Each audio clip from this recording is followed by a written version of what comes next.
Welcome back to Big Trouble in Little Podcast. This is the final week of Star Trek month. This is episode 321, and I'm Andy. I'm Chaz. I'm Joe Dubs. I'm Zach.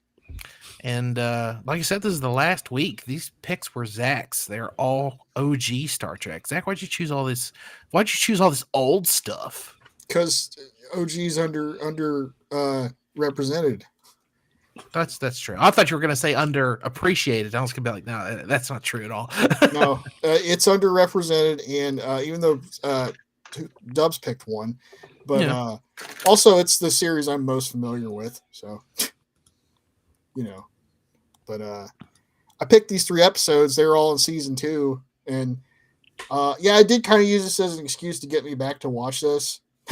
Because I finished the first season, and I was like, I never followed through to watch the second one. Mm. And I was like reading. I didn't base this off anything. I didn't Google search nothing. I read all of the synopsises for the episodes in season 2. Oh, you nailed like 3 of the most classic. I picked all the ones that sounded interesting. Now I did stumble on that thing about the Changeling, how it's like kind of related to the motion picture. Right. So I was like, well, that just gives me extra incentive to pick this one. It sounded interesting anyway before I found that out. So, but Amok Time is the episode. I guess this is one of the famous Star Trek episodes because it's like some people know about like Vulcans and Farr and shit. Right. Which is what Spock's going through in this episode, which he's like, I don't know, his hormones are going crazy. He's becoming illogical. He's getting mad at people. He's throwing soup that people make for him out in the hallway. And he's fucking smashing computers. Yeah, he's punching computers and breaking them because, Vulcans are 3 times stronger than humans. That's a cool effect, too. They, built that little flimsy aluminum foil computer, and he's like, whoa! So, it was badass. they go out of their way. They do a great job, I think, in the OG series, letting you know Spock is, he's really strong. It's like, I think you forget about it a lot of the time. Right. But then, when there's, a fight scene, which is, by the way, that's another thing I like about OG Star Trek. There's a lot of just fight scenes of guys fighting. And that's something that kind of goes away after this, I think. So, I don't know. I mean, I haven't watched enough episodes of TNG and all that stuff. One day. Do they have fight scenes like in the OG series? I would say it's a little bit more better than the OG Trek. But is it? Because some of these fight scenes are good, like the brawl and the Tribbles episode.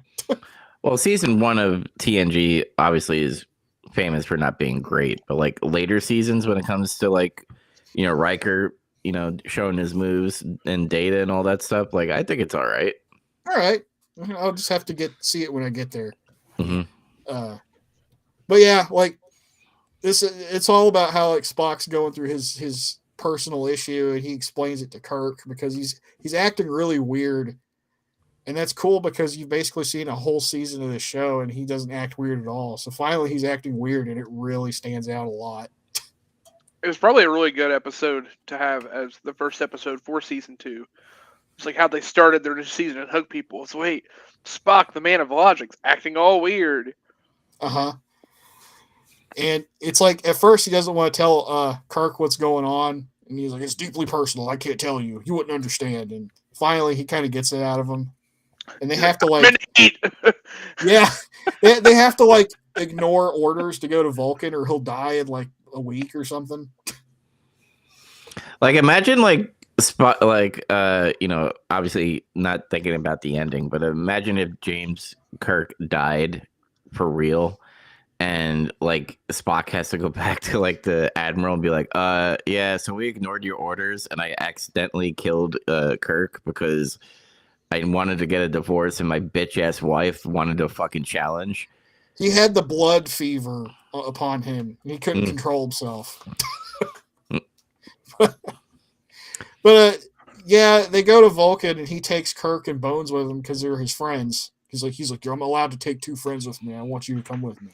And that's what he's supposed to do, his ritual to get his Farr thing over with, and so he can go back to being normal or die. One or the other. I like this episode a lot though because it explains lore, Vulcan lore stuff. don't know that much about them still, other than like little tidbits you get told before this. Now we know they got racks the bells. They got bell racks. Uh-huh. They also have sweet hammers. They have sweet hammers made out of emeralds. Oh yeah, and the as shown in the picture above. Like, I saw him pick that hammer up. He hits that little gong. It's like a jade gong. He's hitting it with an emerald hammer. I'm like, damn, this guy's. And we know Vulcan's planet, the atmosphere is like fucking the Rockies and shit with the thin air.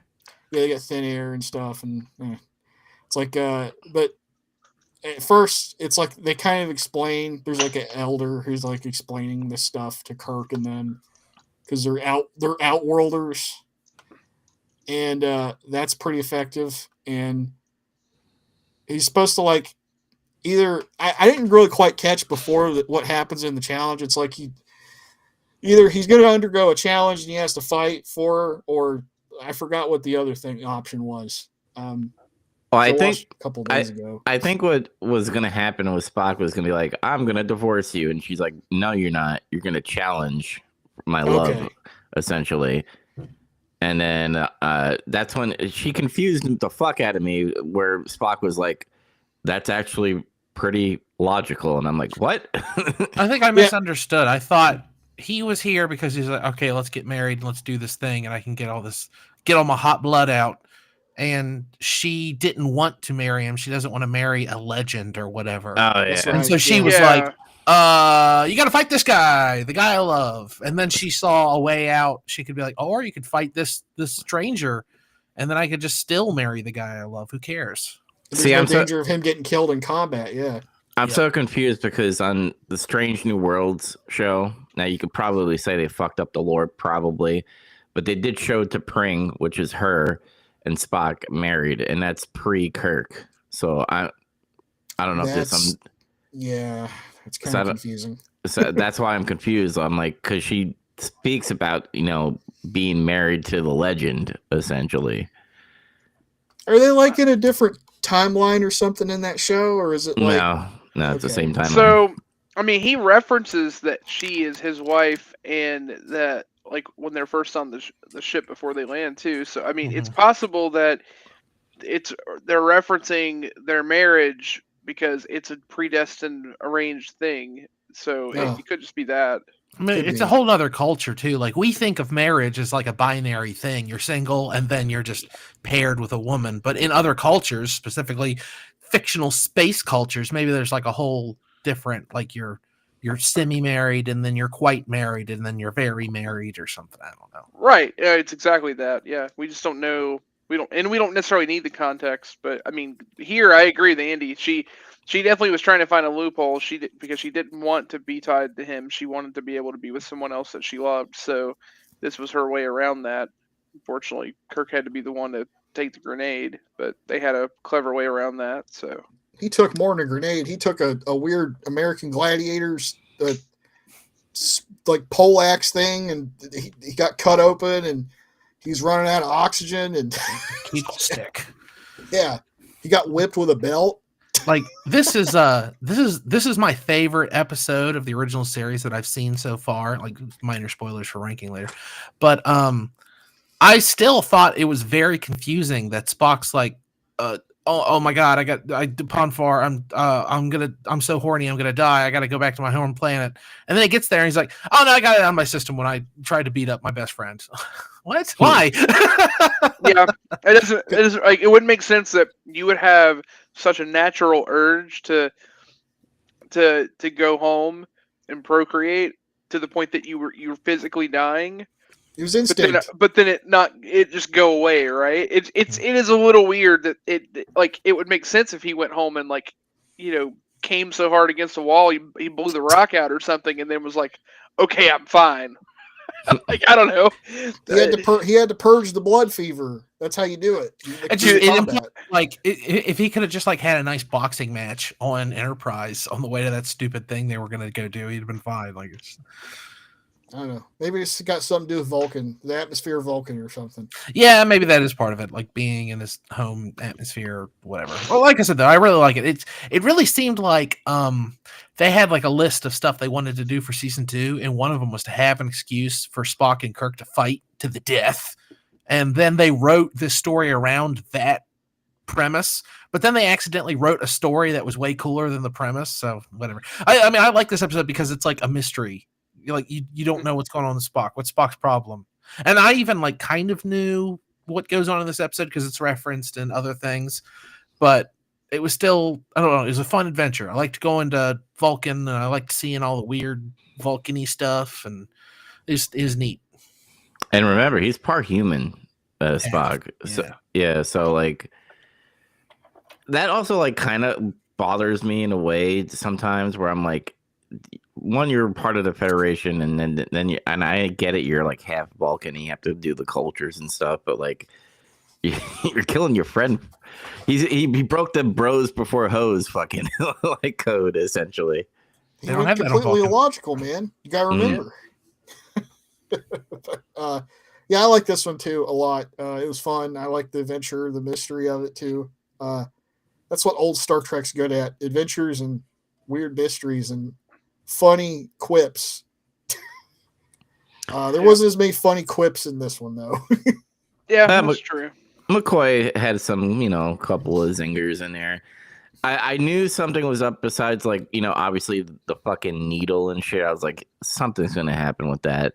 But when McCoy didn't, like, fucking yell at Spock when killed Kirk, I was like, oh, he injected him with something. He's good. Spoilers, yes. Yeah.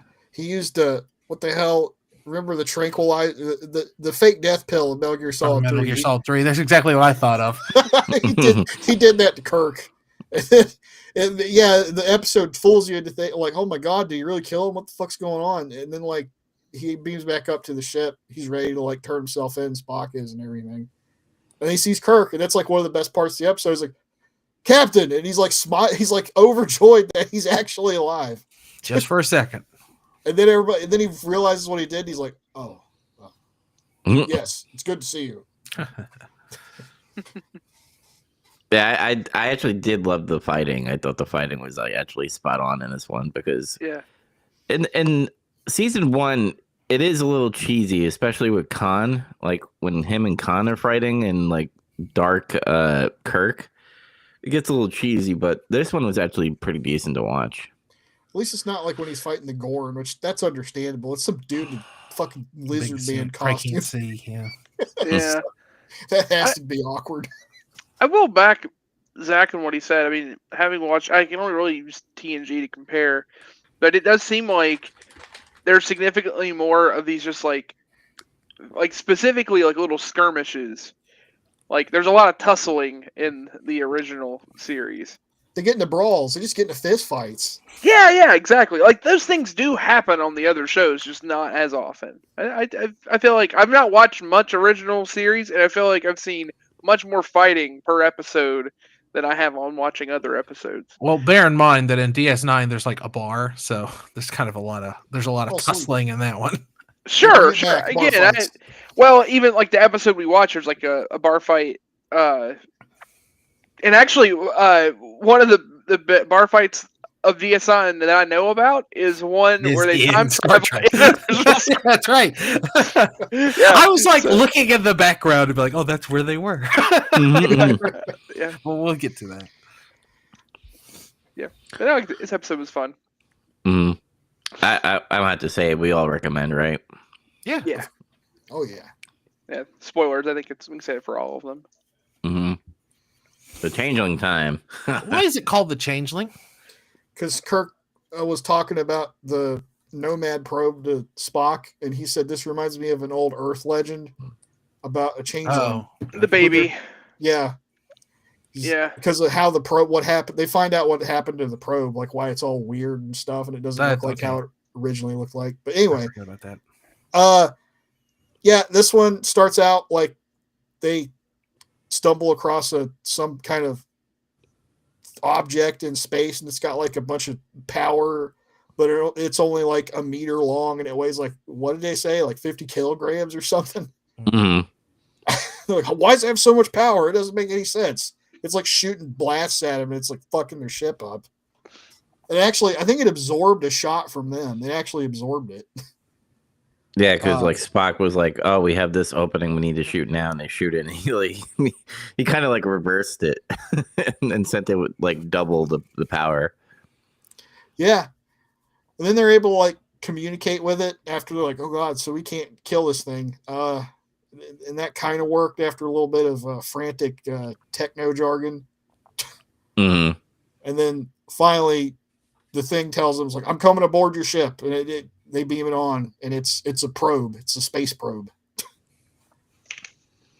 It's an AI space probe. Yeah, space probe. Dick. Yeah, it is. It's like it's an indestructible killing machine that apparently got possessed by the ghost of a Nazi. They got possessed by the ghost of an alien probe. Yeah. And I kept on thinking it's like one of the robots from Mystery Science Theater 3000. Just it looks like it would be part of the cast or whatever. Kind of does, yeah. Yeah, there's some like good scenes in this one, like Spock doing his mind meld thing with it, and like he started like spazzing out, and he's like, "Stop it!" And then Scotty like trying to fuck with it, and then he like zaps and gets killed. He gets killed immediately. Yeah. I also like the lasers it shoots at people and it just deletes them from existence. I always like that. It like leaves, what is it, sick bay or something? Those two security guards are like, hang on a second. He's like, no, it just he kills them. He unexists them. It's like, oh my God. Non-existence. Let's delete all these organics. They're faulty. And he's misogynistic with Uhura. That part made me laugh out loud, though. It's like that was stupid. It's like it's a fucking robot that also already thinks human life is just like inferior anyway. Why does it also have to be like, oh yeah, but women even more inferior? Who knows? Because that's a fact. Because he's a Nazi. Because a Nazi died in space, and then somehow its ghost took over this probe. Was it this episode or the next episode where like Chekhov is talking about like fucking scientists and shit, and like they make fun of like Russian education? It's the next one. That's the next one. Yeah, okay. But basically, Nomad's caused a bunch of problems on the ship, and everybody's scared to death of it because he can just delete you, basically. I mean, it's an unstoppable killing machine. Yeah, they have no idea. Unstoppable. That's the key word. Like they have no idea like what to do with this thing. Eventually, Kirk's able to figure out a way to stop it by just tripping it up in its own logic. That's it, which is actually pretty funny. He used the logic paradox to trick it. And is this where that trope comes from? I wonder. Maybe. I could see it being in like sci-fi books before this, but I feel like this was its entry into popular culture. That's what I was getting ready to say. Is maybe there's some old sci-fi short story or book that's in, but like this is earliest instance of it that I know of. Yeah, me too. But yeah, Kirk gets it to self-delete. They phase it out of the ship real quick and energize it out, and it blows up in space. How long does it take for her to get back to college level? I like chuckled at that for a little bit. A couple days or something. A few days, and then they say she'll be back to being able to take her post again in a couple weeks. So he like zapped her fucking like knowledge and like turned her he tried to format her brain because it was so confusing. It's like, your brain's fucked up. He's formatted her. He's like, fuck music. Music is the devil. It's Bobby Boucher's mom is a probe. Yeah. What do you guys think? I thought it was silly, but like I guess it was written kind of good for that time, where like he thinks Kirk is the creator because of Roy Kirk, and I was just like, and it does pay off later on because he's like, you made an error. I am not your fucking creator because you made a mistake. And then he like listed like 3 things, and he started like going, mistake. Error. Yeah, error. Error checksum. Did you think it was silly, or did you think it was like perfect for like what the ending was It's a about? little silly. I feel like, you're writing it and you need a reason for him not to just immediately delete the Enterprise and all of its crew. So it's a little contrived, but I can't think of anything better. So I don't know. I mean, they explained it. His memory banks were corrupt, so he probably didn't fully remember the name. It was like corrupted, and it was just Kirk. Yeah, I feel like this is an episode that you do allow yourself to just have disbelief suspended. It can be enjoyed a little more. Unfortunately, when I watched it, I was not in that situation, so some of it I just kind of eye rolled a little, but because I was like, oh, okay. But what's sad though is that I'm also doing that, knowing a lot of tropes that there are probably a lot of tropes from this that I rolled about because I've seen them in so many other shows. And this may very well be the original, like the paradox thing. I actually groaned a little, but then it's also the mood or setting I watched it in, and then thinking about it now, it's like, okay, this actually may have been the original thing to do that. So you think about that, it's like, okay, well that's kind of neat, but Yeah, I don't you got to know. I thought remember it the was time fun. period. Yeah, but again, it was all contextual. I thought the episode had some good moments, but was also a little cheesy. But isn't that just OG Star Trek anyway? This Oh, part, yeah? you got to embrace. Don't think about it too much, Yeah, and it surprises you. That's the thing about it. You can't compare it to like all the Star Treks come after it because they're all hoity-toity, smarty-farty, philosophy, Usually. philosophizing. Do you think it blew up like a fucking nuke? It Yeah. had a pretty big explosion. It looked like a nova or something, really. Not a supernova, just a nova. And obviously, you brought up the point of like how it has like comparisons to the movie and stuff. So like, this nomad found or collided with an asteroid and somehow evolved into this. Is that what they were trying to explain? It collided with an asteroid or some kind of space junk first, and it damaged itself. And it floated out in space for a while, and then it collided with the alien probe that was also damaged.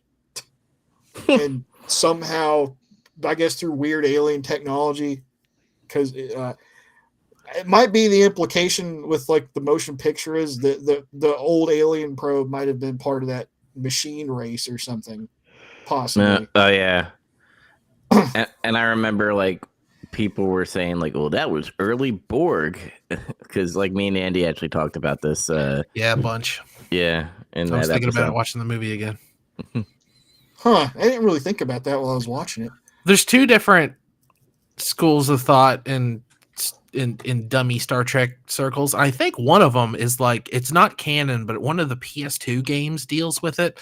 But it's one of them is that the Voyager probe went way out in space and it discovered the early Borg, like before they were what they are now. They're like, oh, poor little machine, will help it on its way, and that's how it got the technology to integrate things into it, which is what the Borg does. But the other school of thought is at the end of the movie, a human being merges with the machine and then they evolve and go off somewhere, and that is the genesis of the Borg. It's the other school of thought. Mm-hmm. It's good. It's good. It's good thought, but I don't think it ever got like canonized. I don't think it's true. I just think it's interesting stuff to think about. I But like I said, I think in one of the PS2 games they like allude heavily to one of them being true. So I heard this from someone who was a huge Star Trek fan. I don't know it firsthand. I thought the Borg would have existed longer. You would think. I don't know. Mm-hmm. Whatever. I like this one, even though it's just got a little cheese. That's all Star Trek. There's a little cheese there. Yeah, there's cheese in all of them. You gotta accept it. I like cheese. Do you like Tribbles? Nah, Get those things out of here. like gorgonzola cheese. Ugh. fucking Klingons, man. Like the evolution of Klingons is fucking hilarious. When I see them, I still remember Worf saying, "We do not discuss it with outsiders." That's like, what kind of explanation is that? I need explanations. And then like it doesn't even like at the very first scene in Star Trek the movie is modern Klingons. So it's like, wait, what happened? Oh, there's the actual Klingons. It's like they were in this movie. I didn't know about that. So Yeah. It's just that one little scene. They just wanted to show off how cool they look. they evolved.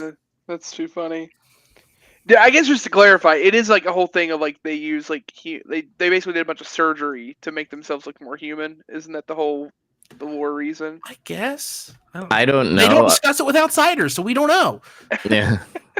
I always wanted in like DS9 or something for like a ship full of Klingons to turn up, but they look like these Klingons, and you just like realize, oh my god, they're just other Klingons. It's just like two races of people. It's just two races of Klingons. But no, they don't do that. They change the entire thing. They kind of retcon it, but then in DS9 they unretcon it. Weird. Yeah. It's like Vulcans and Romulans. That's how it could be. And the discovery the Klingons are too shiny. Oh yeah. Mm. They all wear those chainmail fucking MC Hammer pants too.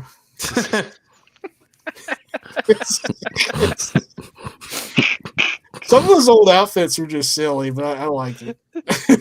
But this one's about like they go to some space station. I don't remember the reason why exactly, but there's like these guys down there have like this grain like silo or whatever. They're just like, we got to protect this grain because Klingons are here and they're trying to steal it from us for some reason. There's something about they're trying to expand in a certain territory, and it's a race basically. Like who can inhabit and populate the planet the fastest or something. Yeah. Who can use it to the greatest effect? Who can develop it the best? Yeah, develop. There we go. That's the word I'm looking for. Yeah. Okay, yeah. They're trying, and the grain is like the key for the Federation to be able to do it. So, and it would be in the Klingons' best interest if they don't. So they're trying to sabotage, and that's kind of the whole premise of the episode. And then there are fucking Furbies everywhere. Yeah, and we find out they're attracted to the grain and stuff, and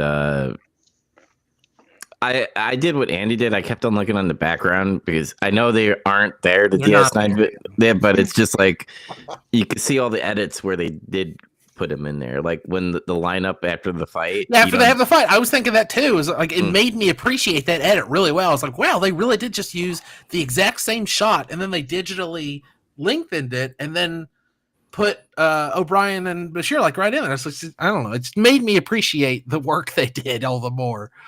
It's pretty neat. It is cool. Yeah, so I did like the part where Chekhov is talking about like fucking achievements and shit, and like Kirk and Spock are like, it seems like your education is way off and stuff, and they're like, it's actually this British royal person. He's like, royal.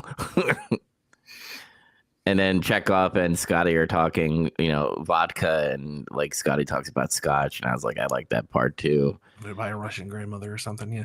I guess that's a play on something Soviets really did. Is they had like all this like alternate history where like the Soviet Union had invented like all these great things or whatever. Mm-hmm. Yeah. Oh yeah, this is all like very clearly like tongue in cheek, like little shots at the Soviet Union during Cold War era stuff, right? Mm-hmm. Yeah, it's just funny, and it's just peppered throughout the episode. It's just like everything he says is just going to be like, oh yeah, we did that, and it's like, no, you didn't. It's just a knockoff of whatever history he knows, and it's pretty funny. And when Scotty was talking about like what started the fight, they were like, they called you all these names and stuff, and then he's like, but what started the fight? He's like, well, he called the Enterprise, a trash or whatever. Trash scow. Yeah. And he's like, wait a second, you didn't fight because of me? He's like, all right, you're punished to your quarters. And he was so happy. He's like, I get to do my technical journal. Word. It's like, go to your room. Good. That's where all my video games are. That whole exchange was funny. There's a lot of funny lines and exchanges in this one, though. Yeah, this is definitely one of the more humorous episodes. Like the whole fight scene. I mean, the Tribbles. I don't know. There are times that their involvement are funny, but I don't know. I also don't know how much I enjoy squeaking living hush puppies. So Tribbles really bother you. It's like you're half Klingon or something. I mean, I might be. We call it. I did like the part where Spock would like actually kind of liked it or whatever, like calmed him down. I'm of course immune, and then he like grabs what it's like holding Oh, these will make any living being immediately feel tranquil. But not me. It's like, how would you know that then? I got so annoyed at the fucking guy who like told Kirk about the fucking grain and shit. Until the end, like obviously where there was like that spy Klingon guy that's like been around him probably in his ear being like, you need to fucking get Kirk in trouble and shit and all that stuff. I kind of hate that because I'm sorry to interrupt, but like the one guy is upset. He's like, Kirk, I called you here because it's an emergency. I need you to put guards on all this grain. And Kirk's like, man, fuck this guy. I'm gonna give him 2 guards, and he's lucky to get that. And the whole episode, he's a dick. And then it turns out, yeah, you didn't guard the grain well enough. It's all been eaten by Tribbles. And then there's that dumb Deus Ex Machina where it's like, oh, but it was poison and the Tribbles all got poisoned and killed. It's a good thing this happened. But still, Kirk did a shitty job of protecting the grain, and like no one seems to care. Yeah, he definitely just was forgiven out of the fact that he just was like, fuck this bureaucrat. I'm not doing this shit. Yeah, this guy's a dick, so I'm gonna like shirk my responsibility and duty. Okay. Yeah. Yeah. I'm with Kirk on this one. Fuck him. Bad lesson for the children of America right there. It's like if you just fuck off your responsibilities, then you might actually save someone's life. Yeah, bad lesson to teach people. That happens sometimes though. Can we talk about like how they laughed at the end about like genociding the rest of the Tribbles because they put them on Klingon ship? You don't think Klingon's gonna be like fucking, oh, look at you little fucking Tribbles. They're gonna fucking slaughter them. They're gonna die. No, it's not. Well, I mean, you'd think that, but then Worf tells you the horror stories like he's sitting at a fucking campfire about how awful the Tribbles are. Yeah. They clearly didn't kill them all because they can't, because they fuck at light speed. So they reproduce faster. And of course, they get enough food. Like you just think you've gotten rid of them. And then it turns out there was one, and then it turned into 1,000. So I know how we can explain what happened, how the Klingons changed. It was Tribbles. The Tribbles got introduced, and it caused this insane, like catastrophic, like evolution cycle that happened. There's this eugenics war and shit, and that's why the Klingons look like how they do now. all that stuff happened to get rid of Tribbles because it was ruining their society. They caught plague. They got plagued. Yeah, they're just lepers. Klingon lepers. Anything else to say about this episode? It's silly. It is a silly episode. It's a lighthearted, silly episode, but it's funny. I laughed at it easily. Oh, we didn't mention him at all. The merchant. Oh yeah. Yeah. Like what a throwaway. Like he was funny. He's a throwaway character that's there, but it's just so random. It's like, oh, this space peddler that has squeaking hush puppies. He's got jewels and water and some kind of water for polishing something, and yeah, space hush puppies. But then, like, I think my favorite scene with that guy though is when the bar fight happens. He's trying to like smuggle drinks away. He's getting a drink. Yeah. He's got all stacked and stuff. He's just trying to get out. What's so weird is like it's totally coincidental too that he shows up, and then the Tribbles actually end up being the thing that kind of save the situation, right? Because they end up showing up and infesting the ship, and then eat the poison grain, and where it could have ended up, with something much worse. But I don't know. It's weird. This episode's fine. It's mostly just there are scenes that are funny, and I got a question. If we never saw the DS9 episode, do you think our opinions would have been different? I don't know. I didn't really think about it that much while I was watching this. I was like, oh, yeah, this is the DS9 episode did the thing, and then that was kind of it, really, for me. Yeah, no, same. I didn't really pay too much like, oh, this happened or that happened. I think what I'm trying to say that was referenced. I think what I'm trying to say is like we wouldn't see the silliness right away, essentially, because like even though it's called Tribbles and stuff, and there's furry babies in there, like in DS9 we saw all the fucking wacky do shit, and then we get into this episode, we already know what the wacky do shit's happening. Oh, see, I don't know. I think I would have liked the episode even less if I hadn't watched the DS9 one. That's my point exactly. So like, if we never saw that, would our opinions probably be a little different? Oh, I see. You were just saying in general, like one way or the other. I thought you were kind of pushing toward like, oh, we think more of the episode. No, you're right. I do think that the DS9 episode actually made me think a little better because I've got this link to an episode that I did enjoy. I thought it was a neat way that they shot that for Deep Space Nine, and because of that, it made me like, oh, yes, this is funny. And there are genuinely funny moments in the episode, but yeah, it's not one of the strongest episodes. Yeah, I mean, I don't hate this episode. It's just like people in today's generation don't know what fluff episodes are anymore. Maybe some of the anime people do.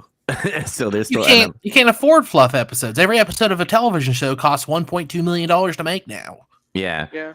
So you can't just have fun. Yeah, this is a good fluff episode, is what I'm trying to say. Yeah. I see what you did there, because they're Tribbles. They're fluffy. Yeah, I actually didn't intend it, but thank you. No pun intended. No pun intended. All right, I think it's time where we rank everything. We rank them. We're gonna rank them. We're gonna rank all the episodes we watched this month. They all tied for last because they're all shit. There's we watched 12 episodes, but one of them was a two-parter, so we got 13 things to rank technically. 13 reasons. Yeah, 13 reasons why. The fucking show, man. Anyway. Sorry, I took that to a dark place. Yeah. I guess I'll go first. At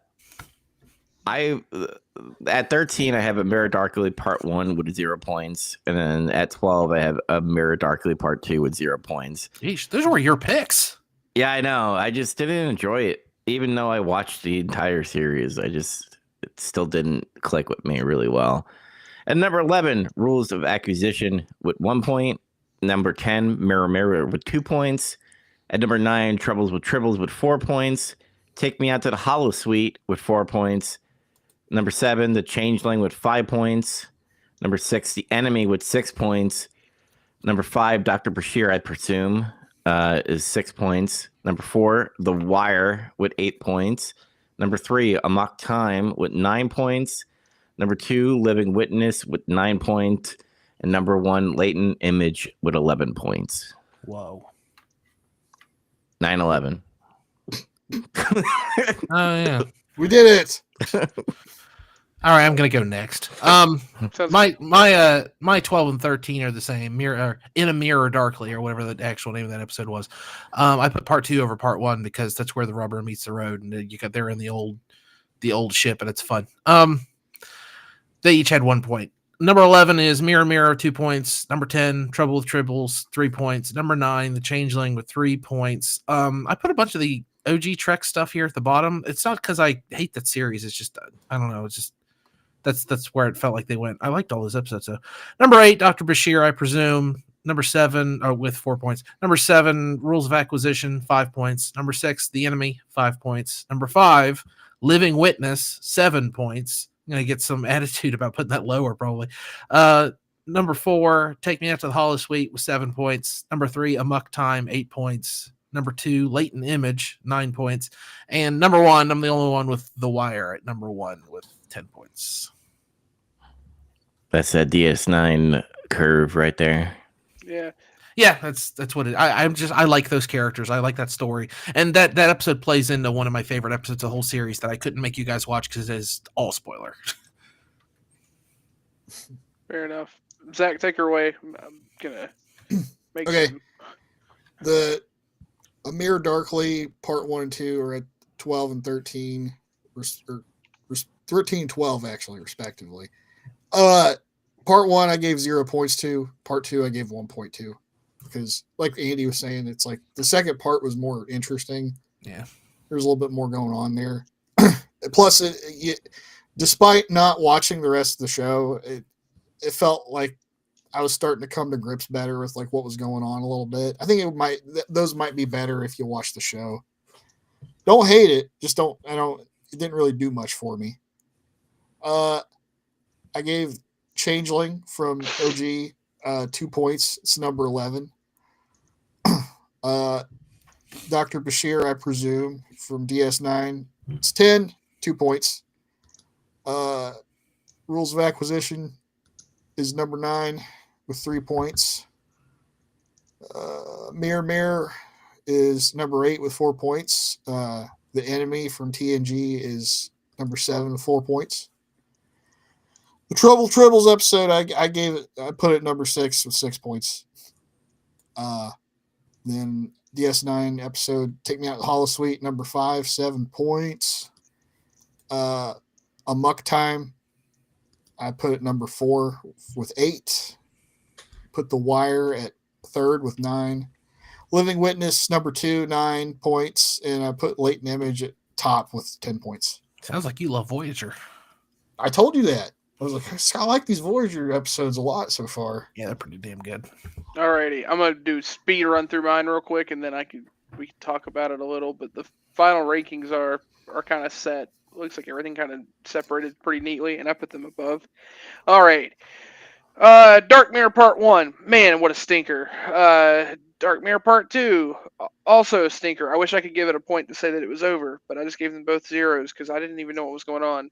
I have the Changeling next with 1 point. Again, I will say in all fairness, I just kind of checked out in this episode. So I thought it was a mix of just boring and a little too cheesy, maybe. I don't know. But the premise does seem interesting, and maybe I should have given it a little more credit. Tribbles, I have next 2 points. Again, kind of funny, but again, just a little cheesy. But Rules of Acquisition is next with 4 points. I don't know. I really like this episode. I felt like this episode was like better than I expected it was going to be. Maybe again, still interested in watching DS9, but I have Mirror Mirror next, also at 4 points. Then I have Take Me Out to the Hollow Suite with 5 points. Amok Time, 6 points. Dr. Bashir, I presume, at 7 points. I have The Enemy at 7 points. Living Witness at 9 points. The Wire at 9 points. And at the very tippy top of my list is Latent Image with 11 points. Well, we have scoring now, and we had a ton of points this month. 65, right? We each had 65 points to score with. Yes. So, I mean, everything's set, and like Chaz was pointing out, everything's separated like pretty solidly. But is there anything you guys want to discuss before we do ranking and then move on, or is there anything surprising? What surprises you most about everyone else's list? Let me look at yours again. You guys all liked Living Witness more than I did, and I thought that episode was great. It's a cool mystery, but I put it under Take Me Out to the Hollow Suite because Living Witness is great, but it's just one character. Like the other characters are all like heavily fictionalized within this already a fiction, but it's just the Doctor. And I love the Doctor. He's like one of the best characters on that show and everything, but there's not a whole lot going on with it. But then on the other hand, Take Me Out to the Hollow Suite is like a huge ensemble episode. It has every character gets to do stuff. And I guess that's kind of why, like, I really liked Living Witness, but it's just ultimately like it was flatter, I thought, because it only had the one character. Yeah, but you've watched an entire series of DS9. I've watched 4 episodes. I know, and that's gonna color my perception of all of this. It was still pretty good. It's just That being said, I've watched 2 seasons of Voyager too. Also, a Hollow Suite's a fluff episode. So you're putting the fluff episode over a hoity-toity philosophizing episode. I guess. Yeah, that was my. It's Star Trek. That's what we were saying. Like with the original series too. It's like that's kind of what makes it great. Like Amok Time is a really great episode. I think it's written really well. It's really entertaining. The interesting thing about OG Star Trek is there are several episodes that don't really have a moral, sort of. Like they're just fun. They're just fun episodes. Usually not. Yeah. I mean, I'm not saying all the time. I'm not saying 100%. That's not necessarily a knock against it. But like I've said in previous episodes that I think great sci-fi always has like an interesting moral or some kind of a parallel to present day or something like that. And TNG and Forward had that most of the time, but not always. I mean, Take Me Out of the Holosuite. Have fun? I guess it's about learning to, it's not always about winning. Sometimes it's whatever. I think my Just personal, childish thing. I think my personal preference is that I like more of the serious episodes compared to the fluff episodes. I get it. Yeah. That's just me. Like I enjoyed, me, I like baseball. So like Take Me Out to the Holosuite was like fucking cool to watch. And, seeing all that stuff happen was cool. But Living Witness, I thought was a surprise because, we explained it in our episode that like, it wasn't really a mirror episode. It was kind of like a Swerve Bro, like a Swerve Bro episode where it was kind of like a mirror episode, but it was just a simulation. Yeah, And I mean, for me, like, doctor. I think the thing for me is Living Witness was the first episode of Voyager I've ever watched. So you weren't really missing the other characterization. Yeah, I didn't even need it. Like everything that was represented the way it was fine, but like as an isolated episode, it's just very well written. The ethical dilemma, so to speak, within the episode is intriguing. Like just the entire premise of thinking about that episode and how his hologram program existed so far in the future, and they had this ripple effect on society so much further out. And then he's even able to affect it even further. It's just a really cool premise for a show. And again, at the same time, like Take Me Out to the Holosuite is a fun episode, and it's also an episode that is, again, I wouldn't say that DS9 is the first episode of a TV show to do the baseball parody thing, but it's definitely not one that had like ripped it off several times over already. Like in the meantime, other shows do the same thing with the sport, and it's a neat thing to see, and it was fun and entertaining. But I also don't have all the same attachment to those characters yet, because at that point when I watched it, it was only the 4th or 5th episode of DS9 I'd watched. So maybe I'd feel differently if I'd sat through the whole series and watched it and like, oh, this is great, oh, this is going to be hilarious to see how these characters are going to interact with each other. But I unfortunately I didn't have that. That said, it's still good. Is anyone going to watch more Star Trek after Star Trek month? And I know everyone's like, oh, I want to watch more DS9. I want to watch more OG Star Trek. But are you going to actually do it? I'm going to watch more March and April 2026 for sure. I'm going to watch Voyager probably. That's my thing. Because I know that less compared to the others. I'm going to try. I really want to make a concerted effort to start DS9 and then do Voyager after. I think both are very interesting to me, and I've like enough things about them that I think I'd really like the shows. So I think I'm gonna give them a chance. Sucked all the way into Voyager now. Like the way I watch TV shows is I'm gonna get way into it. I'm gonna watch like 3 seasons. Then I'm gonna step away from it for 6 months probably. But right now I'm way into it. I honestly, the more Star Trek I watch, the more I'm like, wow, I've been missing out. Mm-hmm. And I miss that. I know I say this a lot, fucking 1,000 times on the show, but I miss serialized fucking TV. It's so much better writing compared to, I want to take a movie type of script and then turn it into 10 episodes. I'm like, dude, you can't tell a story through a TV with 10 episodes. Just fucking create a movie and have 2 versions. Have the theatrical and director's cut. Be like fucking Zack Snyder, where you come out with like fucking 4 different director cut movies. You should watch old television, not new television. You should be watching. Yeah, I know. Yeah. I watch fucking X-Files and all that shit. And so you can just watch old TV and then get together with a bunch of nerds and talk about that old TV. I think that would be. But by the way, we didn't do this. We didn't do this on purpose, but I do want to point out to the viewers, I've become aware that it's a good thing that April is Star Trek month, because April is First Contact Day, which is like the fan celebration of Star Trek. April 5th is the day that First Contact happened in the Star Trek universe. So that's Star Trek Day. Or A Mirror Darkly, where he takes out a shotgun and blasts at Vulcan. That's the same day, yes. Yes.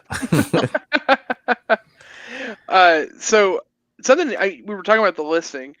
I found it a little surprising that, I mean, I guess I don't find it too surprising Dr. Bashir is a little bit lower, because I could see how that episode rubbed you guys the wrong way. We talked a little bit about that, about like the character assassination of Bashir. I'm actually kind of surprised that the enemy is kind of right in the middle. It's only TNG episode that we did, and it's considered one of the better TNG episodes. It's a good ass episode. What can I say? But I don't know. That's my gut. Compared to Voyager and Deep Space Nine, We have the baseball episode ahead of it. Again, it's just kind of funny. I praised it when we talked about it, but I actually thought about it. I'm like, Geordi's cool. They show like the Vulcans, Romulans, and the Federation kind of like working together. At least Geordi and that broccoli guy or Brockada, whatever his name was, and I don't know, Broly.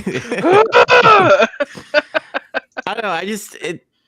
It didn't have an impact compared to all the other ones that we watched, in my opinion. Yeah, I think part of it was I have seen all of TNG. Some of it I've seen twice, and that's a good episode, but it's not even in the top like 20 for me. Sure, I thought get it. I thought it was a decent episode of the show, but it didn't really stand out to me really in any kind of big way. Yeah, just felt like, oh, that's a pretty okay episode of TNG. That's kind of how I felt about it. Yeah. Well, it's the whole thing. It's like we all have our preferences on things, and it does seem like the ones that we have the highest are the ones that dealt more with like really heavy, more existential crises, right? Yeah. Like I have literally only watched 2-3 episodes of Voyager now. 2 episodes. We had them right near the top, and again, I think like looking back on a short list, Latent Image is in my top episodes of Star Trek I've watched. Period. So I really like that episode a lot. Me too. So yeah. I actually wanted to give it more points, but then I was like, okay, I'm not gonna just jerk off this episode. I need to give some love to the other ones. So I was gonna give it 15. I'm a doctor. I'm a dad. I'm a dad. You just don't understand. So who wants to read out the final ranking? You do. Go. Okay. Number 13, Mirror Darkly Part 1 with 1 point. 12, Mirror Darkly Part 2 with 2 points. 11, The Changeling with 11 points. 10, Mirror Mirror with 12. 9, Rules of Acquisition with 13. 8, Tribbles with 15. 7, Dr. Bashir, I presume, 19 points. Number 6, The Enemy with 22. Number 5, Take Me Out to the Holosuite with 23. Number 4, Amok Time with 31 points.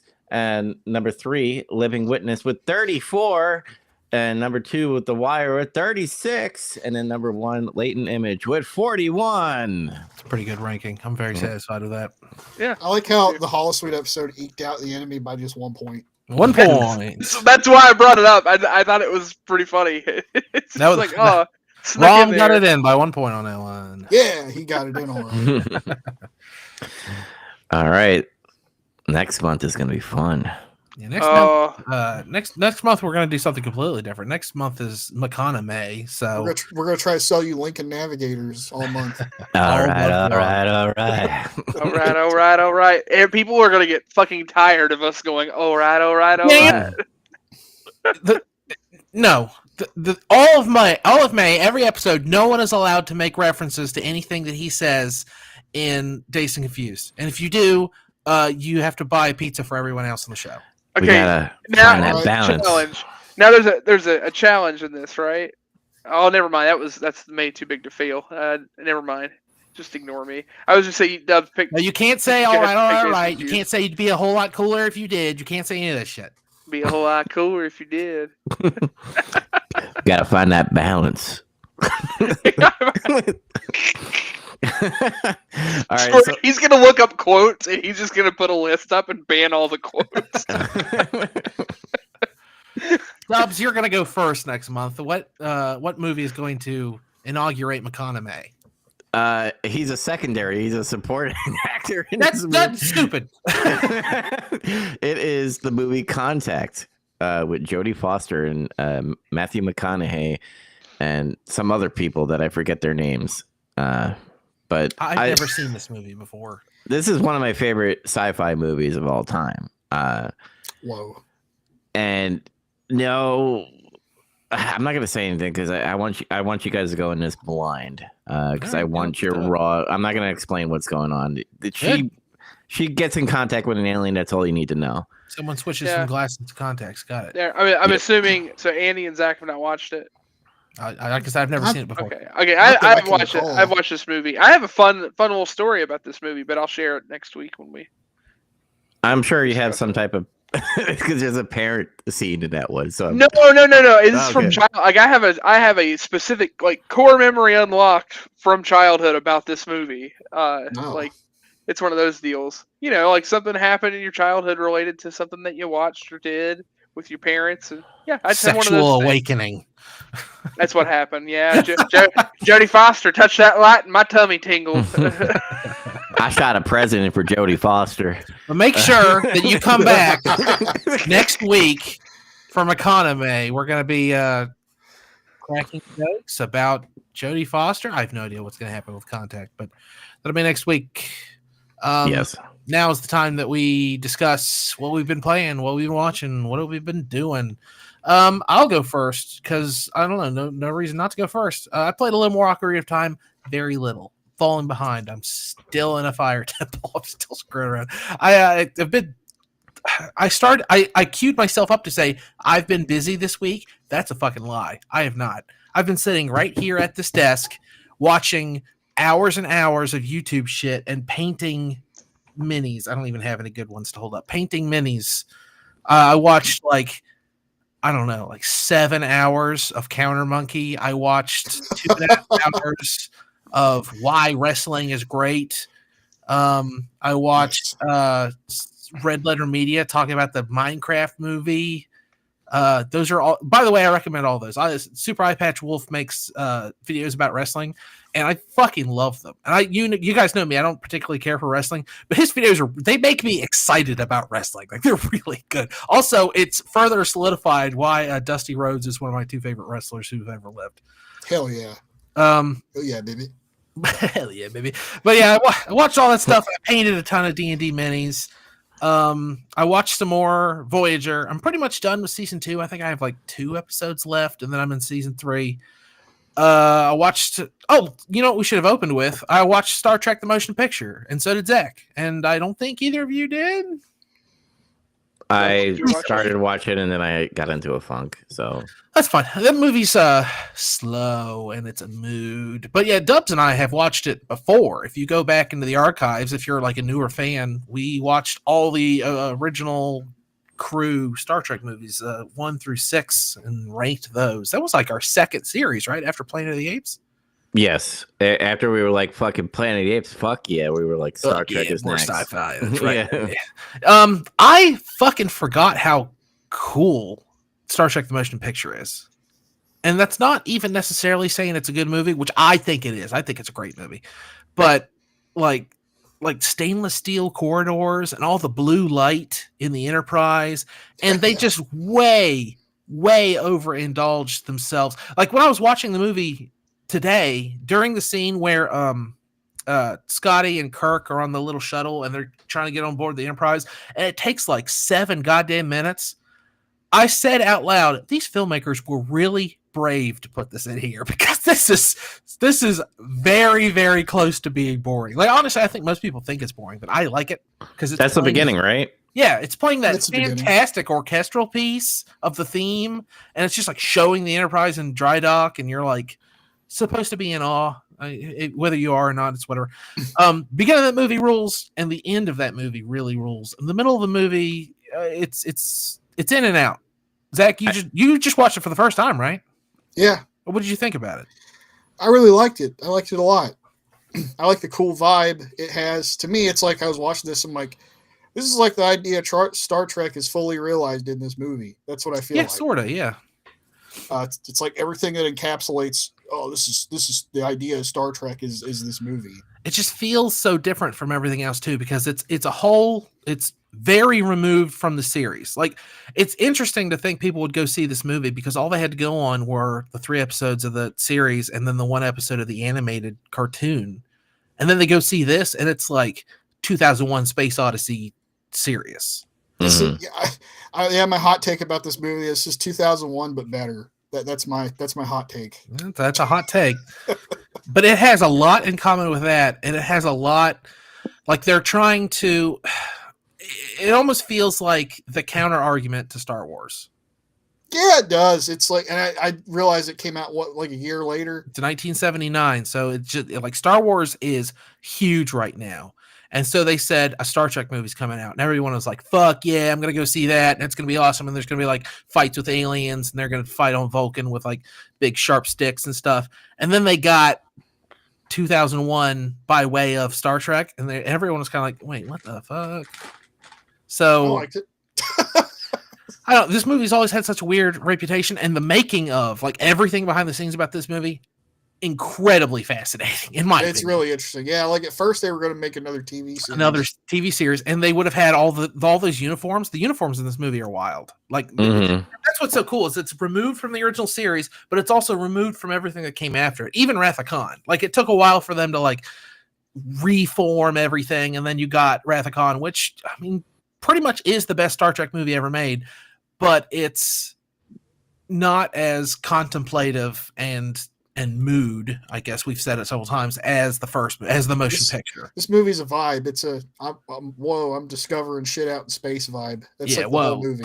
The space cloud is playing a guitar through a bunch of effects pedals. Whoa. Yeah, this galactic superstructure is blaring a Jerry Goldsmith soundtrack that rules.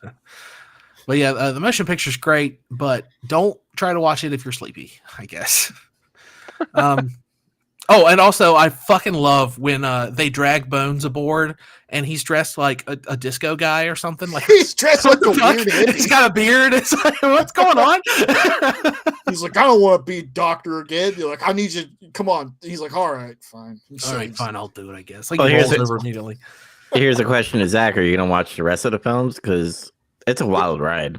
Yeah, I'm probably going to because I liked that so much. I'm like, yeah, I obviously it's way better than the fucking next gen movies and everything. Yes, the next gen movies are huge stinkers, but again, we ranked them all. Dubs and I are on the record with this, but Wrath of Khan's like one of the best sci-fi movies ever made. Period. Like not just Star Trek, just sci-fi. And then Search for Spock, I think, is underrated. The movie's fun, and Christopher Lloyd Klingon. Christopher Lloyd is Klingon. That rules pretty hard. Voyage Home, also kind of underrated, but it's the funniest of the movies and very well written.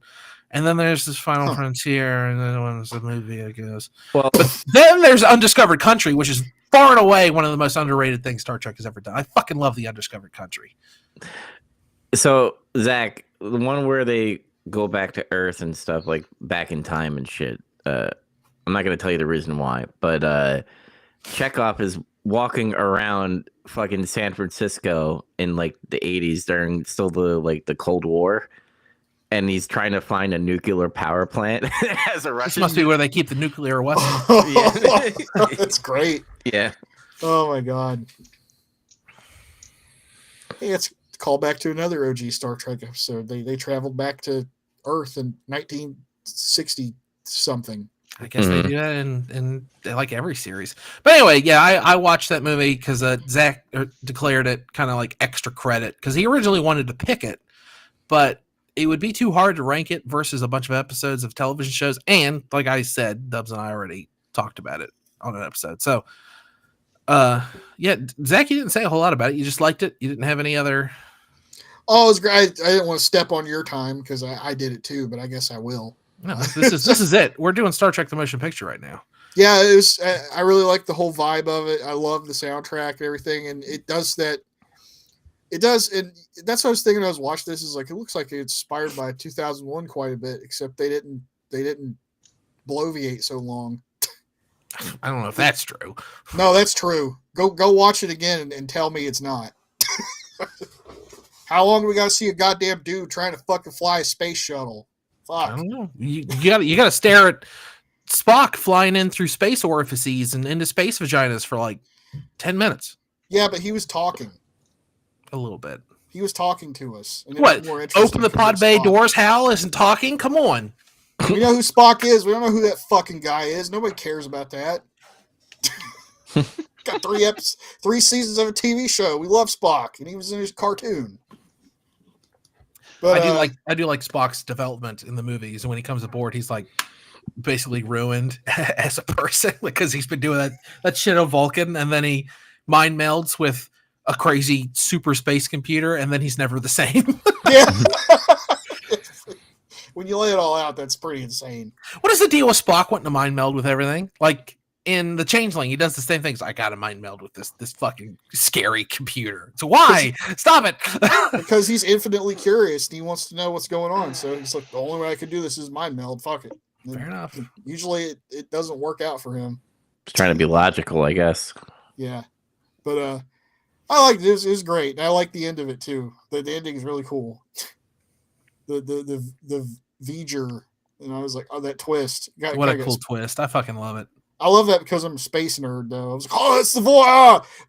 That's another thing that has drawn me in about Star Trek is like I always was really passionate about, because when you're a kid, you're like, I love dinosaurs and I love fucking cowboys and I love space. It was like I just loved space stuff. I loved the space shuttles and all these probes and stuff. Like, it's a bit of a shame that they decide that it's Voyager 6, which doesn't exist.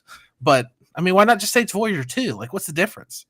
They could have said it was Voyager 1 even. It's like, whoa, it's Voyager 1. I think Voyager 1 was really tiny. I think Voyager 1 you could like hold. I might have that wrong. I might be thinking about one of the Frontier probes or whatever they're called, but Pioneers. Pioneers, yeah, you got it. Yeah, it might be. I thought the Voyager 1 and 2 were pretty similar. Like, I don't know if they're the same size exactly, but they always had those gold discs that have like a man and a woman and like a vague map of how to find Earth on it. In the record. Yeah, and I looked it up because I was really curious when I was watching it just now. When Spock tries to mind meld with it, there's a bunch of images that flash on the screen real quick. That's one of them. It's the disc that has the map of Earth and all that other stuff on it, and it's like foreshadowing, which is kind of neat.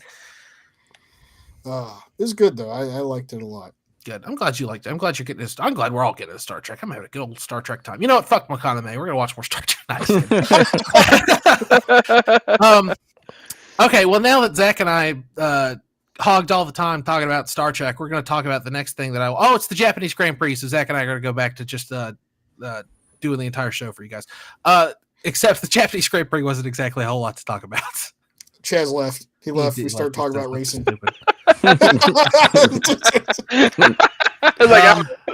just messing. I stayed up to 1 a.m. to watch it, and staying awake was a bit of a chore. I just happened to. I kind of stay up late anyway, so I was just like, I got enough time before I go to bed. Hopefully, they'll finish this race before I get sleepy. And I just figured there weren't any red flags. There weren't any yellow flags. There wasn't any safety cars. There wasn't nothing. They were saying like, "Oh man, we're going to get rain," and it didn't really rain. It never happened. Yeah, it was a little uneventful, really. The only thing that was interesting is the one pit stop where Lando and Max almost collided. Yeah, and then Lando was like, "He ran me off road." I'm like, "Dude, you ran out of road." No, that was Lando. That was your fault. Honestly, if anything, that was an unsafe release on McLaren's part. Yeah, kind of. Yeah, because Max was in that lane, and they're like, "Go, go, go, go!" And they're like, Max is ahead of him by like at least a whole wheel and wings width, like length. And then he's just like, "Oh, I'll just get on the gas and get in front of him." No, you fucking won't. You'll get in the grass. If there was no rules, he would have done that. Then it would have been cool. So, who made the podium? Max, Lando, Oscar. Yep. Oh no, no fucking George. No George. No George was like fourth or fifth. I think, yeah. Like, and then the other interesting thing was towards the end of the race, it looked like Oscar was probably a little bit faster than Lando. Yeah. And they never gave the order for him to try to go for Max. They just kind of kept him back there, and I think that was a mistake because I think he was faster. They know that Lando has a genuine shot at the Drivers' Championship. And if they start giving points to Oscar, they're going to compromise that possibility. Well, don't they all kind of have really close points right now anyway? Like, Oscar would pull ahead of him and get closer to Max probably if he won that. Maybe. If he won. I don't know. I don't work for the McLaren pit wall team, so I have no idea what they were thinking specifically, but what about your sweet boy Yuki? Where was he at? I don't know, like 12th or something. He's disappointed me. He's brought dishonor on his family. No, I'm just kidding. He qualified miserably. Like qualifying was kind of screwed up by the grass kept catching fire. Yeah, Zach, did you hear about that? Yeah, I heard about that, and then I heard Lance Stroll fucking crash, and that made me laugh. Yeah, I watched FP1 and 2 and parts of 3. Like, if you guys didn't know, you could watch like 10-minute recaps of the practice and qualifying sessions on F1 TV. It's the way to go if you ever miss them. But the grass was really dry, and the sparks coming off from the skid plates kept catching on fire. In FP2, it caught on fire twice. In FP3, it caught on fire. And then during Q2, it caught on fire. So Yuki and a bunch of other people only got 2 runs at qualifying, which is not ideal. Like, you should be able to perform anyway, but you got to remember, Yuki's been in that car for like 3 hours at this point, ever. Yeah. So he didn't have a whole lot to go on. He qualified extremely well in Q1, but he couldn't get out of Q2. Hajar did, though. Hajar got 6th. Yeah, and he was having problems with his chair or something. Yeah. I mean, his chair was like at first there was a problem with his seat belt, and they kept trying to fix it and failing. And then he said his seat had come unconnected from the car. So it was just like floating in there. That's scary. His car was running pretty well, but he wasn't. He said that at some point he was in pain, and people have hypothesized that the seatbelt was done up in such a way that it was hurting his balls. But he can't just say that in an interview. So that's what people are pretty sure happened. But he still qualified like 7th and finished 6th or something similar to that. So good on him. Yeah, Yuki got stuck behind Alonso, and I was like, "Oh, behind a wall. He's gonna basically stay there." It's one of the very few overtakes that happened in the race was Yuki passed Lawson. Yeah, that was fun. It happened like the first 10 laps, and he just stayed in the whole race. But yeah, it was fun. It's kind of a shame because Suzuka is one of my favorite tracks, and I hate to see it be that boring, but it was that boring. Mm-hmm. Be like that sometimes. Yeah. What's this weekend? Is it Saudi Arabia? Go to Saudi, one of those Middle Eastern places. Yeah, and then Miami after that. So yeah. I looked at Miami tickets; they're expensive. $1 gajillion. Yeah. Yeah. They're all expensive. Like I've priced every year. I price Miami, Circuit of the Americas in Austin, and Canadian Grand Prix. Canadian Grand Prix is always the most affordable, but even then, it's like after a hotel and grandstand tickets and gas and stuff like that, it's still like $1,000 a person. Like it's expensive, which is a shame. I still really want to go to one day. If I can go to anything, it's going to be Austin. Circuit of the Americas is my favorite track, but we'll see. I think that's all I did. Voyager, Star Trek, Japanese Grand Prix. Yep, that's it. That's it for me. Chaz, what did you do? Yeah. Let's see where to start. Because it was kind of a short week from when we recorded last. I finished Prince of Persia: The Lost Crown. That was pretty much at the end there anyway. And then I don't know. I was thinking about doing all the stuff, but then I don't know. There's a lot of extra collectibles. I moved on. So I started Pokemon Brilliant Diamond. It's funny. I've had that game on my Switch for a while. I remember getting it, and I remember I think I played an hour of it or something, and then I was like, "Why would I play this? I can just play Platinum on my my DS." So I just did that. So I've never actually played through the game. Also, it was like really choppy. It's updated now. It's a little better, but like when it first came out, the game was like really messed up. Like the wait times were forever, and it was like there was a lot of stuff wrong with it. I guess it got some bad publicity, but anyway, I played it last year and it seemed okay. Like that's kind of that game all around is okay. It's pretty good. Yeah, and I mean, again, I never originally I never played the Diamond and Pearl games like the OG ones. Platinum is the only one that I'd played of the three. Of course, I played Heart Gold, Soul Silver, which is like the same generation but remakes of Gen 2. But yeah, I want to play through it. I started. Of course, I went with the water starter. I named my Piplup Oswald, and been given really funny names. The one I'm most proud of is, of course, you catch a Bidoof early. Like it's just like it's gonna happen because it's the Rattata of that game, but more endearing. And I named it Rocco because it's a stupid beaver. And if you get that reference, then we're friends. But yeah, so far so good. I don't even have a badge yet. I've played like 2 hours. I'm like I basically could go get the first badge, but I haven't done it yet. Let's see. I did play a little bit of Warcana. It's like an online tournament that I'm like gradually playing through in the month, and I'm still undefeated. So there's that. I think we're getting close to Top Cut soon, so hopefully get to do that. No Pokemon this week, but I haven't had a chance to yet.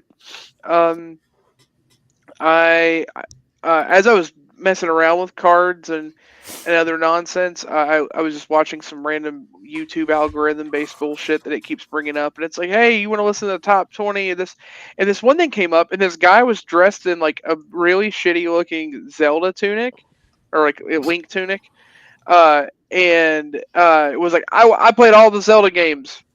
You want to hear about it? And I was like, okay, I'll listen to this, and it was really funny. The guy's name, his channel is Player 2. Like, it's pretty funny. And he had other ones. He did all of the Elder Scrolls games. What was it? He did all the Star Wars games, and his stuff was pretty funny. I really enjoyed it. And then as I kept watching this, I think it was the Fallout series he did. He talks about 76, and he like gives a bunch of shit to West Virginia. But then he briefly talks about himself, and I guess his family's from Pittsburgh, but then he actually grew up in West Virginia. So he's like, I can get away with talking about these hillbillies because I'm from here. So I was like, oh, that's kind of neat. He's just making content and doing his thing, but he's also from West Virginia. But anyway, it was really neat to hear his stuff, and his takes are pretty interesting. But let's see. I also watched another one that was a separate YouTuber that did the Castlevania. He played all the Castlevania games, and while some of his stuff was kind of weird, he did give like the typical, like, you know, everyone does like the tier list rankings, like they actually rank them in S tier. Like I don't know, you know, everybody has to do tier maker stuff. He did those, and he put Castlevania Curse of Darkness from the PS2 in S tier. So he and I instantly became best friends because I'm just like, oh great, someone else loves this game. It's one day I will make you all play it. We will all have to get a PS2 because we'll never be able to find a copy of this game, and we're all gonna play it, and we're gonna have to talk about it because it is the best 6 out of 10 game that you've never played. You had your chance. You chose Ocarina. Yeah, because I felt like it was more important that some uncultured swine that had never played arguably one of the most important games of our generation. Just saying. Arguable. I mean, I'm sure you got a few of those you haven't played that I have. So I think okay. Well, and we're gonna actually. I'm glad that you said exactly what you said, but that's for future us to talk about because it's anyway. Moving on. I watched a little bit of It's Always Sunny in Philadelphia. Just been churning. I think I'm on season 4. I'm just churning through that.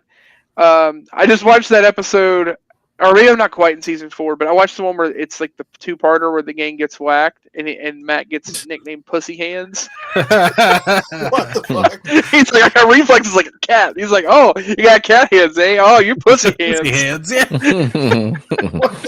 I remember that one. I fucking love that show. It's just so great. What a good comfort show.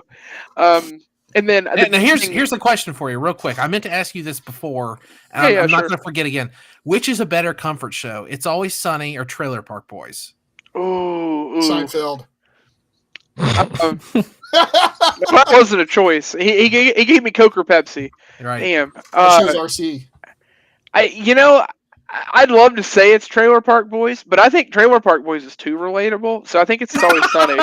It's Always Sunny is more escapist. Like I was basically a bottle kid. So yeah. No, I agree. It's Always Sunny also has a higher level of consistency than Trailer Park Boys because Trailer Park Boys drops off.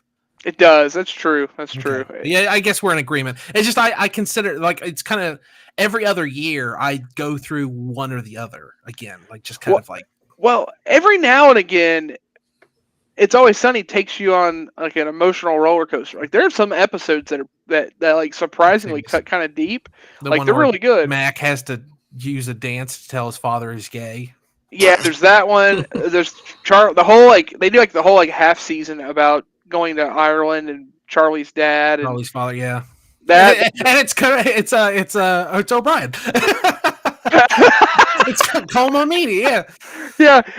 So that episode is or that whole like half season, but the last episodes hit really hard. But that show's really good. But yeah, I think it's that show is like one of my ultimate comfort shows for sure. Yeah, I'm enjoying going through it, and there's new episodes I haven't watched, and there's a new season coming soon. So anyway, the only other thing that was of relevance, not really like played or watched or done, but I think it's important. You guys talked about cars. Well, I got a car. I bought one. I traded my wife's Prius in. Yeah, it is. It's a vroom vroom. It's not like my old vroom vroom, but I did get the Patty too. So we have a Beamer again. I'm happy. I get to be in the club and wear my hat, and I don't have to feel like a poser. I literally had someone, one of my neighbors, I was cutting grass and I was wearing my motorsport hat, and we were talking, and they're like, "Where did you get that hat?" And I was like, "Oh, I used to own a BMW." And they're like, "Oh, okay." And like they like the way they said it made me feel like asshole. So now I have it, and it's like, and I'm like, haha, now I can wear this hat, and I'll just keep the garage door open. So, but yeah, very very excited to show it off at some point when we all get to see each other. But yeah, you should have said you like race professionally for the BMW, like LMP2 team or something. Like something he's going to be too lazy to fact check. Yeah, and actually, I decided to go ahead and just qualify, and I made the team. Yeah, I used to compete in touring car in Europe. There you go. I don't know if you know about that. He's not going to look that up. Yeah, well, I didn't do that, but I did attempt to like try to buy like racing gear while I was there, and they didn't have any of my size because I'm a fat piece of shit. So there's that. That sounds right. You can't really buy Formula One T-shirts because they don't come in American. They don't. They're all like, "Oh, yeah, sorry, we don't do 5XL." And I'm like, "What do you mean? I just needed a large." No, these are European sizes. Like 2XL in Europe is like large to us. It's pathetic. So y'all still eat like it's World War II over there. Damn. Well, anyway, Dubs, what'd you do? Hospital stuff. Tell us about that. No. I've been in a funk lately, stressed, but as far as things I've done, I researched more of the Nintendo Switch 2, and it made me realize something. That's why I posted in the other chat about like that video. Like I feel like I'm being priced out of my hobby, essentially. And I could afford the game here and there, $80, and I did pay, games that are in the 90s area as far as the deluxe edition and all that stuff. But it's just outrageous that a fucking Mario Kart game is going to be $90. Don't buy it. Don't buy it. Don't buy so many games. That video you showed, I didn't watch it. I was at work at the time, so I couldn't really like engage with what you were talking about. But the guy's like, "Oh, I can't. I was barely getting by with $70 games. Now they're going to be $90. Stop buying so many games. Don't buy so many games. Stop doing it."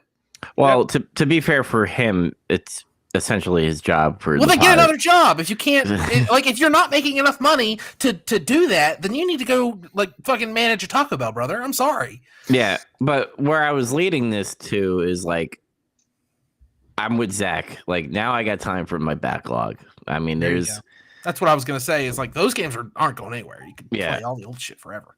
And in my friend's Discord, they're actually talking about GTA 6. Because remember, we all thought GTA 6 was going to be the one that's going to open up the door. No, Nintendo said, "Hold my beer, I got this," and pretty much set the standard essentially. So a Swiss retailer put GTA 6 at $115 USD. And then took it off. I know, but still, like 115. That's a weird fucking number. Don't buy it. Don't buy it. I know, but it's just It's a like single player game. Just wait for it to go on sale. Pirate it. Who cares? dude, going on sale is gonna be $70. Like that's I don't know. We can go round and round and round talking about how the hobby's coming down because of all these prices. Just don't buy it. If you don't buy it, they'll have to lower the prices. Then you can buy it when it's lower. Will they though? Like, well, then don't buy it ever. I don't pirate it. Yeah, I mean, if again, the whole thing is if people can't afford to live, they have to choose to. I mean, if people are choosing whether they can pay to live or play their game and they choose the game, well, eventually they'll all die off and then they'll have to bring the price down. Or you just don't pay for it because you had to pay for your bills and then the price will go down too. mm. I mean, if you don't like that, I don't know, vote differently. I don't move to another country. Yeah. Shit, I don't know. It's I don't like. I'm not saying that like in your way. I'm just in general. Like there's like I don't know what Love it or leave it. like shit just keeps getting more expensive everywhere. Like man, Especially lately. Like I had to trade a gold watch for an egg the other day. It was fucking crazy.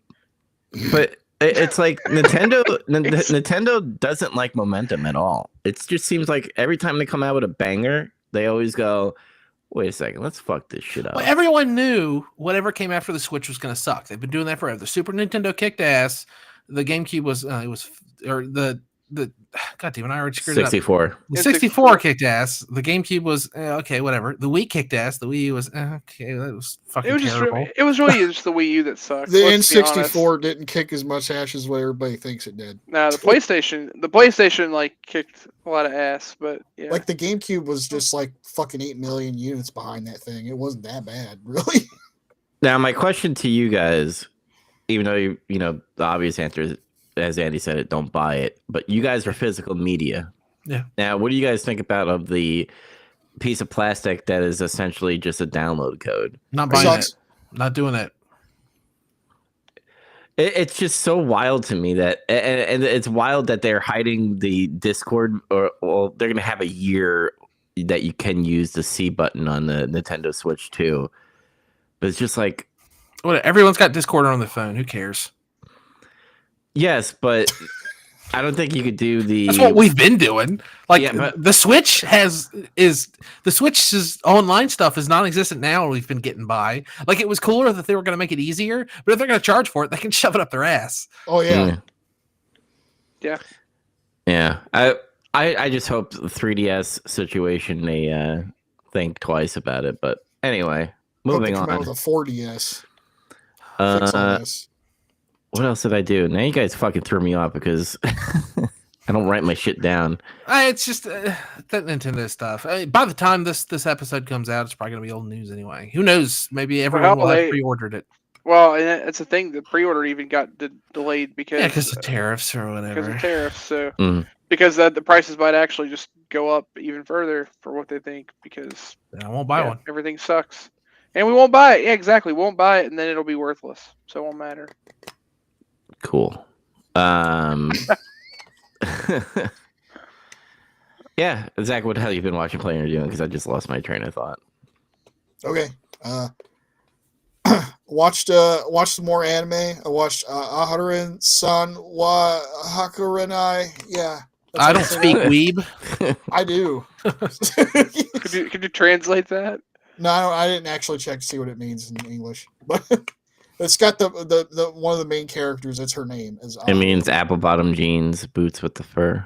No, it's about this weird guy that goes to school and he has to sit next to a weird girl who he can't understand because she talks so low, and it's like Seinfeld but anime. It's about nothing, but it's a weird slice of life kind of thing. But it was pretty entertaining though. How did you decide to watch it? Like, what led you to watch it? I was hanging out with friends, and he's like, "Watch this." I'm like, "Okay." Oh, he's always recommended to you. Okay. Yeah. We was watching animes. Watched that Unreality of Pro Wrestling version 2 video by Super Eye Patch Wolf. Yay. Watched the whole thing, which is about what happened to Roman Reigns, what happened to Cody Rhodes, what happened to Dustin Rhodes, what happened to Sami Zayn. What happened to all of these people? Like, it's clear that he wanted to just focus on Roman Reigns, but he has to talk about all this other stuff to give context to what the hell's going on. He didn't do that in the first video, yeah. So I'm pretty sure he added all this other stuff. I think the Yep. Sammy stuff was in there, but originally. Yeah. But I don't remember all this talk about Dustin and what happened to him and Right. all that. I watched it originally, and I do remember all the stuff about the bloodline and Sammy like not being related, but he's in it, and then he has to fight Kevin Owens or whatever. But And now you all know that the other whole- stuff was new. Now you know the handshake. Yeah. We can do that. Yeah. But this is a good video though, and it's full of a bunch of people's like, I don't even like wrestling. This made me cry. I'm like, yeah, right, motherfuckers. Y'all just make fun of it. You don't know. Cinema. Cinema. And we already talked about Suzuka. Also, I'm watching ECW again for posterity reasons for the end of the year 1995 awards. I told. Oh Doug my about- god. Oh my! I thought you were gonna be like, "Oh my god, you're watching that shit again," but you I turned thought it that into too. Joey Styles. Yeah, I told Dubs in the wrestling chat, I'm like, man, we got to do our 1995 awards. It's going to be hard because of how this year was. Yeah. Like it was bad or it was too good. 1995 is infamously seen as a bad year for pro wrestling, Aha. It was a dark year. and it kind of is. Now that we've like kind of been watching all of it, it kind of is. You know when you No. get like a sinus infection and like things taste weird? That's 1995. All right. It's like Yeah. a sinus infection of wrestling. What's 2007 to 2012 then? What do you Cancer. call that? Gonorrhea. Cancer. It's like a 5-year bout of cancer. Yeah, leukemia. He went in remission. Oh man, Roman had leukemia. We can't talk I was gonna say, yeah, I know. I was gonna say CTE, but I felt like that was a little too on the nose. You know what's funny is there's still dumbasses online that like complain about him being like, why doesn't he wrestle full time? It's like, god damn it, he has leukemia. Were you Guys not just- paying attention? You guys forget that? Look at him. He has leukemia and he looks I like a like damn dog. part-time wrestlers, Brock Lesnar. Anyway, but yeah, I watched the Eddie Guerrero, Dean Malenko, the infamous 2 out of 3 falls match. It was pretty good. I don't think it's as good as what everybody claims it is, but it was pretty good. It was good for ECW.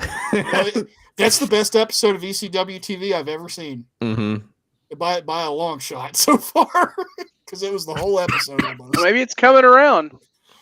Not yet. RVD. Well, we're gonna have to have that discussion again if we're gonna try to watch it next year. But yeah, I played Street Fighter 6 with friends. It was fun because now there's enough characters in that game that it's fun. I got to play Mai. I didn't play. She wasn't out last time I played it with my buds, but she's great. She's a lot of fun. She looks a lot of fun. I think the next character is coming out. It's Elena, but there's been like this big gap between Mai's release and Elena, and people are theorizing it's going to be she'll drop when Street Fighter 6 releases on Switch 2, which I guess is going to come out when the Switch does. So maybe we'll see. And that's everything I did besides watch Star Trek, which we already talked about. Okay, before we close out, I did remember what I watched. I watched it on Shudder, and I had to point that out before I say the name of this movie because you're gonna be like, "Oh, hi, Mock." The movie's The Room, and it's about these 2 Europeans who are having trouble making a child, move into this like mansion fucking place and stuff, and they go into Because they don't eat enough. They're not healthy enough to produce a child. Have you seen this movie? I'm just fucking joking about Europeans and their food and shit. She was really skinny. But Eat a burger. the husband finds this like secret room that like has like a bunch of wires hooked up to like the flux capacitor or something. It actually does look like a flux capacitor, and you could literally wish anything. So like you'd be like, I wish I had another bottle of whiskey. A whiskey would show up. So they were like, I want a bunch of money. I want a bunch of art.